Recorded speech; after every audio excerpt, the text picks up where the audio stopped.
bienvenue dans la bulle de Virgie, j'espère que vous allez bien. Alors cette année, j'ai pris une décision, étant donné, comme je le dis régulièrement, que j'ai très peu de vues sur ma chaîne, ce n'est pas un souci, sauf qu'effectivement, quand on met du temps pour faire une guidance ou pour faire par exemple les 12 signes astrologiques, ben, il faut savoir que ça me prend entre 6 et 12 heures, suivant que je prends une demi-heure ou une heure pour faire chaque guidance.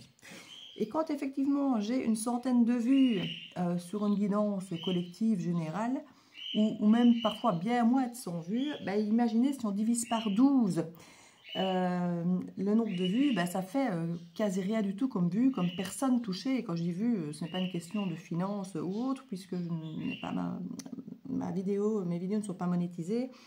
Donc c'est juste qu'effectivement au niveau du rendu que je peux avoir par rapport à mon travail, quand j'ai 10, 12, 15, même 20 ou 30 vues, c'est vraiment exceptionnel, sachant que les gens vont quand même souvent voir leur signe, ascendant et puis ceux de leur chéri. Donc voilà, il y a toujours un petit peu plus quand même qu'un 12e, mais c'est quand même très peu. Alors ce que je vais faire, je vais ici pour cette fin d'année refaire les 12 signes pour la dernière fois. Ça va dépendre de vous. En gros, je fais déjà les signes de Verseau pour plusieurs raisons. Parce qu'à chaque fois que je fais le Verseau, le compteur explose. Alors quand je dis explose, c'est que ça triple, ça quadruple, ça quintuple les autres. Donc à chaque fois, je me dis, finalement, je fais les Verseaux puisqu'il y a de la demande. On regarde, on met des likes, on commente, les gens sont contents. Et moi, en plus, c'est mon signe au final, donc ça m'arrange aussi de le faire. Mais pas que. Donc voilà, ici, je vais commencer par faire le Verseau, puisque je sais que le Verseau, il est toujours bien accueilli. Et pour les autres, pour la dernière fois, je vais refaire les 12 signes, et je ne garderai que ceux qui ont suffisamment de vues et de pouces en l'air pour me motiver à les reproduire. Parce que si effectivement j'ai 3 pouces en l'air et 20 vues, je me dis que ça ne vaut pas la peine de perdre autant de temps dans mon temps privé, personnel, parce que mon temps aussi a de l'importance. Mon temps a autant d'importance que le vôtre ou que de n'importe qui. Donc quand je passe effectivement 12 heures à faire les 12 signes pour pas grand-chose, je me dis que c'est du temps qui n'est pas du tout bien investi, j'ai envie de dire. Voilà. Et quand je parle d'investissement, c'est juste de retour personnel à personnel, de personnes touchées. Et je ne parle absolument pas d'argent ici dans ce cas. Donc voilà. Donc ça, c'est vous qui allez décider finalement quel signe je vais continuer à faire. Ceux où je me sentirai soutenue, où je sentirai que c'est là pour une bonne raison, que ça aide, qu'il y a des vues, qu'il y a des pouces, qu'il y a des commentaires. Je ne vais pas donner de nombre désiré parce que ça va dépendre chaque fois par rapport aux autres aussi, donc des autres signes. Donc ça va être ceux qui sortent du lot. Maintenant, si tous subitement sortent du lot, entre guillemets, tant mieux, je continuerai les 12 signes. Donc l'idée n'est pas de n'en faire par exemple que 5 et de vous faire vous battre pour être dans les 5 premiers. L'idée est vraiment de ne pas faire le travail pour rien. Voilà, c'est juste mon but, ne pas faire le travail pour rien. Donc je vous demande à vous, si vous aimez mes guidances, si vous aimez tel ou tel signe, de vous manifester, de me le montrer avec un petit pouce. Ce n'est pas grand-chose que je demande, je ne demande pas d'argent, je demande un petit pouce de soutien. Juste pour la demi-heure, l'heure, les 3/4 d'heure que je donne de mon temps pour chaque vidéo de chaque signe. Donc voilà, ce sera juste votre façon de me soutenir et de me montrer, je suis là, continue à le faire. En tout cas, ce signe-là, moi, il m'intéresse, continue à le faire. Donc voilà, c'était mon petit message pour que vous sachiez comment je vais fonctionner. Donc je vais faire les 12 signes, entre guillemets, peut-être pour la dernière fois ici, pour 2025, dans les grandes lignes. Je ne vais pas la faire très longue du coup, parce que si je la commence à faire très longue, je vais à nouveau prendre énormément de temps par signe. Et aussi parce que j'ai fait déjà la roue de l'année collective, n'hésitez pas à aller la voir. Donc il y a déjà une roue de l'année qui est prévue en collective pour chaque mois de l'année 2025. Donc je me suis déjà étalée sur 2025, pas par signe. Mais j'ai déjà fait quelque part un étalage de 2025 de mois en mois. Donc ici, ce que je vais aller faire, c'est peut-être plutôt aller voir les énergies de début 2025. Comme ça, voilà, si ça plaît, que ça accroche, je ferai la suite, je ferai les mois, je ferai les saisons comme je faisais avant. Ça va dépendre de vous, comme je le disais. Donc voilà, à tout de suite mes petites bulles, bienvenue de la bulle de Virgie. J'espère que vous allez bien. J'espère que vous avez bien écouté le petit préambule. Ça dépend de vous, tout est dans votre main. On va aller voir pour vous les balances. Ce qui vous attend pour ce début 2025. Qu'est-ce qui vous attend pour entrer dans cette année 2025? Parfait. Même cadre que pour le Verseau. Alors, on va voir quel est le message pour vous, les balances. Alors, je ne le fais pas trop long pour l'instant cette fois-ci. J'ai refait beaucoup de guidances privées aussi avec les roues de l'année et autres. Donc, si je vois que ça accroche, j'en referai des plus longues pour les mois, les saisons et autres. Alors, on a des très belles cartes pour vous. On en a une où on est un petit peu dans le déni ou difficile de choisir, de voir les choses, de décider ici. On a quand même un magnifique 9 de coupe. Alors, le 9 de coupe, ça nous montre quand même, comme on nous dirait, faites un vœu. Hein. Il y a un bel alignement. Déjà, certaines d'entre vous souhaitaient un enfant. Vous êtes en âge de conception. Je crois que les planètes s'alignent à ce niveau-là. Avec l'impératrice et le 9 de coupe, votre vœu se réalise si c'était le cas.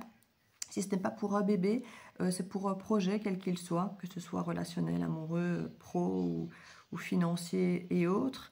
En tout cas, c'est quelque chose qui peut mettre un peu de temps, mais voilà, du temps on en a, on est début 2025, donc ce serait bien pour 2025, mais ça va mettre peut-être 9 mois pour se réaliser.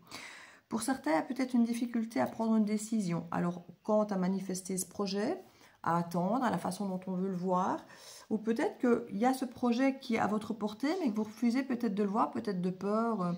On a justement l'énergie de la balance qui est ici en troisième carte. Je n'avais pas fait attention, je lisais les cartes une à une de gauche à droite et puis c'est après que je fais une forme de synthèse. Et je vois que vous êtes manifesté là clairement en balance dans votre tirage. Donc j'ai l'impression que vous avez peut-être une difficulté justement avec le signe de la balance qui est là à peser le pour et le contre de quelque chose ou à vraiment vous poser la question de est-ce que c'est ce que moi je veux, est-ce que c'est ce que les autres veulent. Il y a vraiment l'idée de trouver ce qui vous plaît à vous et pas ce qui plaît aux autres. Trouver l'équilibre entre soi et les autres, c'est vraiment ici peut-être la difficulté. Peut-être qu'on a par exemple une compagne qui veut absolument un enfant, vous n'en voulez pas parce qu'on a par exemple un masculin, une énergie masculine ici, et on a une énergie féminine vraiment en face. Donc est-ce que c'est une femme qui a une énergie d'homme ou un homme qui a une énergie de femme, ou ça peut être interchangeable, vous savez, ça peut être une femme qui n'a peut-être pas envie d'un enfant et l'homme qui en veut une, voilà, vous savez, on peut toujours interchanger, ça peut être deux hommes, deux femmes, vous savez. Il n'y a pas de sexualité clairement ici, hein, ce sont des énergies. On peut avoir effectivement je vais dire conflit, mais ce n'est pas un conflit, mais c'est parce qu'il y a ce 2 d'épée qui montre qu'il y a une forme de déni ou un refus de choisir, de prendre peut-être... il y a peut-être une question effectivement de rêve et se dire à qui appartient ce rêve, est-ce que c'est le mien, c'est celui de l'autre, et ici en tant que balance, on veut faire plaisir à tout le monde, on veut trouver l'harmonie, il y a vraiment cette difficulté peut-être à trouver le juste équilibre entre cette impératrice et cette énergie masculine ici. On voit plus avec le signe du Gémeaux, là on a le oui mais non, vous savez, c'est ce que j'aime bien dire avec le Gémeaux. Ce côté où on peut dire une chose un jour et dire le contraire le lendemain. Et c'est peut-être ce qu'on peut avoir ici. On est dans cette incapacité de pouvoir choisir réellement ce qu'on voudrait pour trouver cette forme d'équilibre. Alors, on peut très bien avoir envie d'être parent, pour reprendre cet exemple-là, mais ça peut être pour n'importe quel autre exemple. Mais se dire, mais j'ai pas envie après de ne plus pouvoir aller au restaurant, en vacances, d'être réveillé la nuit, de devoir faire des coupes dans mon budget. Mais par contre, j'aimerais bien avoir un enfant, mais si c'est pas maintenant, peut-être qu'après je ne saurai plus parce que je vais vieillir, ça en tant que femme par exemple. Donc il peut y avoir une difficulté à prendre une décision en se posant vraiment les questions du est-ce que c'est vraiment mon rêve, est-ce que c'est vraiment ce que je veux, ou est-ce que c'est ce que mes parents attendent, ce que mon compagne ou ma compagne attendent. Il y a quelque chose ici où on va peut-être s'informer, apprendre, parce qu'avec le Gémeaux c'est quand même très intellectualisé, hein, il y a beaucoup d'appréhension. Si j'avais des cartes comme le Taureau ou le Capricorne, je pourrais même dire qu'on pourrait commencer à compter pour appréhender un petit peu, ou la Vierge, tous les signes de terre, le côté terre à terre, voir si c'est possible au niveau financier, tout ça. Mais j'ai l'impression que ça a déjà été dépassé. On est en train de se demander ici, est-ce que c'est mon vrai souhait ou est-ce que je me laisse emporter par l'exaltation des autres? C'est un petit peu ici. Pour certains, on se protège du coup. Et voilà le signe du Taureau, justement, un signe terre à terre, comme je disais, avec un apprentissage. Il y a peut-être des personnes ici qui seraient plus égoïstes, qui ont envie de se dire, moi j'ai envie que l'attention reste sur moi, de pouvoir continuer à me griller ce que je veux, comme je veux, en égoïste, mais Ce n'est pas bien parce que c'est quand même bien de pouvoir tout donner à son enfant, de prolonger la famille, de donner un petit enfant à nos parents. Enfin, vous voyez, il y a cette idée un petit peu, qu'est-ce que je veux vraiment moi? Vivre en tant qu'énergie masculine qui est dans l'action de ce que j'ai envie, être cette balance qui s'occupe de ce que tout le monde veut, être cette énergie d'impératrice qui a envie de materner, qui a envie d'un enfant, qui a envie de gérer ce projet, de l'amener, de le mettre au monde. Il y a quelque chose ici où on a du mal à prendre des décisions et je crois que c'est comme ça qu'au début d'année, et j'ai l'impression que certains vont dire non parce qu'ils vont s'écouter par égoïsme, mais quelque part parce que leur passion à eux fait qu'ils ont envie de continuer à vivre leur vie comme eux l'entendent et peut-être pas de mettre entre parenthèses leur vie pour ce projet naissant ici. Et là, il y en a qui vont quitter certaines situations. On a le signe du Capricorne aussi, très terre à terre, qui est là avec un 3 d'épée. Il peut y avoir des ruptures ici fin décembre, au début janvier déjà, pour certaines personnes ou pour certaines personnes qui seraient avec une forte truc du Capricorne. Hein.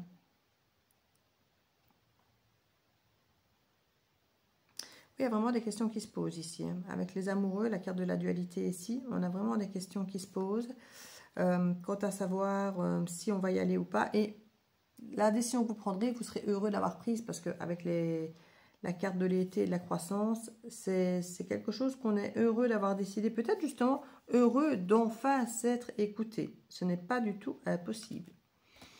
Donc voilà, amis Balance, j'espère que cette petite mini-guidance, j'ai envie de dire, pour entrer dans cette année 2025, pourra vous aider. S'il résonne avec vous, n'hésitez pas, comme je vous dis, à liker, à avoir des vues. Bon, on ne va pas la regarder 10 fois, c'est pas l'idée, mais en tout cas, à mettre le petit pouce. Si vous voulez que je continue à faire votre signe, car comme je dis, ici, je ne l'ai pas faite longue exprès parce que je vais refaire les 12 signes, mais si effectivement, je vois qu'il y a une vraie demande, parce qu'il y en a certains qu'on m'a vraiment réclamé, donc que je vais faire, mais quand je vois certaines qui partent un petit peu aux oubliettes, bah du coup, je ne vais peut-être pas les refaire. Donc, si vous tenez à ce que je continue à faire vos guidances, manifestez-vous. Et je vous fais plein de bisous. Et de très belles fêtes à vous tous, que ce soit Noël, Nouvel An, en famille et après. Des bisous.